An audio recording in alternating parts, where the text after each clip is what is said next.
সারা দেশে ক্রমেই যেন রাজত্ব ঘিরে বসতে শুরু করেছে বিষধর সাপ রাসেল ভাইপার। কিছুদিন আগে এই সাপের বিচরণ শুধু চরাঞ্চলে থাকলেও এখন লোকালয়ে দেখা মিলছে, ফলে এলাকা জুড়ে আতঙ্ক বিরাজ করছে। সাপটি আমার ছবি ও ভিডিও বিভিন্ন সামাজিক যোগাযোগ মাধ্যমে স্থানীয়রা পোস্ট করছেন নিয়মিত। বাংলাদেশে যেসব সাপ দেখা যায় সেগুলোর মধ্যে এটি সবচেয়ে বিষাক্ত। চলতি বছর এই সাপের কামড়ে মারা গেছেন 10 জন।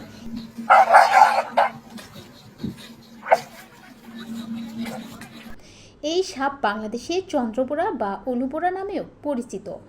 রাসেল ভাইপার দেখতে অনেকটা অজগরের বাচ্চার মতো, ছোট ও সরু লেজে সরীসৃপটি দৈর্ঘ্যে 3 থেকে 5 ফুট পর্যন্ত হয়ে থাকে। মাথা চ্যাপ্টা, ত্রিভুজাকার এবং ঘাড় থেকে আলাদা। শরীর জুড়ে অনেকটা চাঁদের মতো গাঢ় বাদামি গোল গোল দাগ। দৈহিক এই বৈশিষ্ট্যের কারণে শুকনো পাতা বা ধান ক্ষেতের মধ্যে খুব সহজেই লুকিয়ে রাখতে পারে নিজেকে। এই সাপের কামড়ে শরীরের ধ্বংসিত অংশে বিষ ছড়িয়ে অঙ্গাণু ক্রমাগত রক্তপাত, রক্ত জমাট বাঁধা, স্নায়ু বৈকল্য, চোখ ভারী হয়ে যাওয়া, পক্ষাঘাত, কিডনির ক্ষতিসহ বিভিন্ন রকম শারীরিক উপসর্গ দেখা যেতে পারে।